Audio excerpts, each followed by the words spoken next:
عامر ڈوگر صاحب، وقفے سے پہلے رانا ثناءاللہ صاحب جو ہیں وہ کہہ رہے تھے کہ جو ایک اسلام آباد ہائی کورٹ کے ذریعے ایک طے ہوا ہے فارمولہ کہ اس طریقے سے عمران خان کے ساتھ ملاقات ہوگی، آپ اس کو فالو نہیں کرتے، اس لیے آپ کی ملاقات نہیں ہوتی، تو اس کا کیا جواب دیں گے آپ؟ میر صاحب، جو ایگریمنٹ اسلام آباد ہائی کورٹ میں طے ہوا تھا اس کے مطابق ہی 2 سال تو عمران خان کی ملاقاتیں ہوئی ہماری سب کی. میں 4 مرتبہ خان صاحب کو ملا ہوں، ان کی فیملی بھی منگل کو ریگولر ملتی رہی، سوموار کو وکلا بھی ملتے رہے، اور جمعرات کو پولیٹیکل جو سلاٹ ہے وہ بھی ملتا رہا. تیسرے سال کیا ہو گیا؟ ہم تو اسی ایگریمنٹ پہ آج بھی کھڑے ہیں کہ ہفتے میں جو 3 دن ملاقاتوں کے طے کیے تھے عدالت نے، اور سلاٹ بنائے تھے، نمبرز بنائے تھے، اس کی کوارڈینیشن بنائی تھی، فوکل پرسن بنایا تھا، ہم تو اسی کے اوپر کھڑے ہیں. اور ان فیصلوں کو جب نہیں ماننا جاتا سپریڈنٹ جیل کی جانب سے، ہم پھر کنٹیمپٹ میں گئے. اس کے بھی فیصلے ہیں، ان کے اوپر کئی دفعہ کنٹیمپٹ لگی ہے، لیکن اس پر کوئی اثر نہیں ہوتا، کوئی عدالتوں کے فیصلوں پہ کوئی عمل درآمد نہیں ہوتا. وہ ہم باہر کھڑے رہتے ہیں سارا دن، رات کو کبھی ہم پہ واٹر کینن کا استعمال ہوتا ہے، کبھی لاٹھی چارج ہوتا ہے.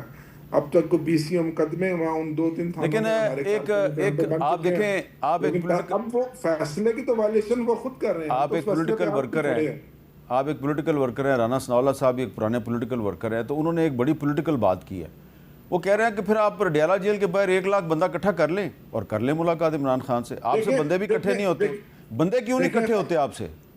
عرضی ہے، ہزاروں کی تعداد میں تو بندے وہاں اکٹھے ہوئے ہیں، لیکن میں ذاتی طور پر یہ نہیں سمجھتا کہ ہم 1 لاکھ بندہ وہاں اکٹھا کر کے ہم کیا جیل کی دیوار توڑ دیں یا جیل کا تالا توڑ دیں. ہم یہ نہیں چاہتے، نہ میں کب قطن یہ چاہوں گا. بہت اچھی بات ہے، یہ آپ نے بہت اچھی بات کی، چاہوں گا، ٹھیک ہے نا. بہت اچھی بات کی. ایک جدوجہد ہے، اسٹریٹ موومنٹ ہے، وہ ہمارا حق ہے.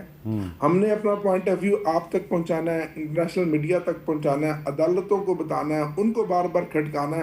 عدالتوں کے باہر ہم بیٹھتے ہیں اس لیے بیٹھتے ہیں کہ کبھی تو ان کے کان پہ کوئی جو رینگے گی کہ ایک شخص کے ساتھ مسلسل ناانصافی ہو رہی ہے. ہم تو انصاف کے لیے اور اپنے مقدمات پہ میرٹ کے لیے ڈسکشن جو ہے، ریلیف کے لیے اور اپنی اسٹرگل کے لیے آگے بڑھ رہے ہیں. اور ہمارے پاس کیا ہے؟ ہمارے پاس ہے ووٹ کی پرچی. ووٹ کی پرچی آپ نے دیکھا کہ 8 فروری کو عوام نے دے دی ہے. نہ ہم کو جنگجو ہیں، نہ ہم نے خود کچھ جیکٹیں باندھی ہوئی ہیں کہ ہم جا کر کوئی ٹکراؤ کریں گے یا اسلام آباد کو ہم فتح کر لیں گے. میں اس قطعی سوچ کا قائل نہیں ہوں. میں اسی سوچ کا قائل ہوں کہ جمہوریت کے اندر جمہور کی آواز کو عزت دی جاتی ہے. وہ آپ گلگت بلتستان میں بھی ابھی دیکھ لیں گے 7 جون کو کیا ہوا، آپ کشمیر میں بھی دیکھ لیں گے، اور پاکستان کی عوام نے بھی 8 فروری کو جو فیصلہ دیا آپ کے سامنے ہے. فارم 47 کا فارمولہ موجود ہے، باقی سب یہ دکھاوا ہے، مذاق ہے، ہنسی ہے. دنیا کہاں سے کہاں چلی گئی، جدید سے جدید سسٹم اپنا رہی ہے. بائیو میٹرک تک چلے گئے ہیں، شفافیت تک چلے گئے ہیں، الیکشن کمیشن کو آزاد خود مختار بنا دیا. ہم نے اس کو اپنے گھر. اچھا اب ایک منٹ ذرا، میں رانا صاحب سے، لاٹھی ہے اس کی بھینس ہے. یہ لاٹھی والی بات ہی میں رانا صاحب سے پوچھنے لگا. رانا صاحب، ایک ایم این اے ہیں شاہد خٹک صاحب، جو کہ پارلیمانی لیڈر بھی ہیں اپنی پارٹی کے، وہ گلگت بلتستان میں ان کو روکا گیا تو انہوں نے کیا کہا، ذرا سنائیں جی. یہ مجھے صبح بدر کر رہے ہیں، اور جتنے بھی ہمارے ورکرز ہیں کل رات سے چاپے مختلف قسم کے ان کو تنگ کر رہے ہیں. اور میں قومی اسمبلی کا پارلیمانی لیڈر ہوں، تحریک انصاف کا، جو سب سے بڑی پاکستان کی جماعت ہے. اس کے ساتھ یہ رویہ ہے، دوسری طرف دوسری جماعتوں کو پروٹوکول دے رہے ہیں اور ہمیں صبح بدر کر رہے ہیں. لیکن میں گلگت کی عوام سے ایک ہی اپیل کرتا ہوں، میں صرف اس لیے جا رہا ہوں کیونکہ میں نہیں چاہتا کہ میری وجہ سے میرے ورکر کے گھروں کے اوپر چاپے پڑے اور الیکشن کا ماحول ہے اور ڈسٹربنس بنے. رانا صاحب، یہ چلیں ٹھیک ہے، آپ کو تو فرق نہیں پڑتا، لیکن یہ ویژولز پوری دنیا میں جا رہے ہیں. تو پاکستان نے جو ڈپلومیٹک لیول پہ اتنی مائلیج حاصل کی ہے، تو یہ جو ہمارے پولیٹیکل انسٹیبلٹی ہے، اس سے آپ نہیں سمجھتے کہ وہ انڈرمائن ہو رہی ہے؟ نہیں، دیکھیں پولیٹیکل یعنی انسٹیبلٹی جو ہے، تو اسٹیبلٹی جو ہے وہ under the constitution, under the rules, under the law ہی آنی ہے نا. ابھی عامر ڈوگر صاحب یہ فرما رہے تھے کہ ہم نہ جنگجو ہیں نہ ہم دہشت گرد ہیں، تو پھر ٹھیک ہے، عامر ڈوگر صاحب درست فرما رہے ہوں گے، لیکن اسلام آباد پہ جو 24 سے لے کے 26 نومبر تک جو چڑھائی کی گئی تھی وہ پھر کیا تھی؟ کیا وہ لوگ جو یعنی 25 کروڑ کے ملک میں 10-12 ہزار بندہ جو ہے وہ مسلح ہو کے کیپٹل کے اوپر جو ہے وہ قبضہ کرنے کے لیے دوڑ پڑے یا چڑھ دوڑے وہ، تو کیا یہ دہشت گردی نہیں ہے؟ کیا یہ آئین اور قانون کو جو ہے وہ توڑنے والی یا اس کے اوپر قبضہ کرنے والی بات نہیں ہے؟ اگر ان کی یہی سوچ ہے جو کہ عامر ڈوگر صاحب کی سوچ ہے، وہ پی ٹی آئی کی سوچ نہیں ہے. اچھا اگر ان کی یہ سوچ ہوتی تو پھر وہ جب 24 اور 25 نومبر کی رات ان کو یہ ریکویسٹ کی گئی تھی کہ جناب آپ سنگجانی جو ہے وہ جا کے بیٹھ جائیں، ہم وہاں پہ آپ کے ساتھ بیٹھ کے جو بھی آپ کے ایشوز ہیں ان کے اوپر آپ کے ساتھ ہم میننگ فل ڈائلاگ کریں گے. انہوں نے کہا نو، ہم نے تو جانا ہے اپنا ڈی چوک اور ہم نے جو ہے وہ ریڈ ایریا میں جو ہے وہ ہم نے داخل ہونا ہے. تو معاملہ یہ ہے کہ لیکن پھر آپ نے کچھ لوگوں کو اڈیالہ جیل بھیجا، گور صاحب گئے، کوئی معاملات کچھ طے بھی تو ہونے والے تھے. دیکھیں وہ پھر اب ایسی باتیں ہیں کہ جو اب آن ایئر ہوں گی تو پھر اس سے جو ہے وہ تھوڑی سی تو بتا دینا.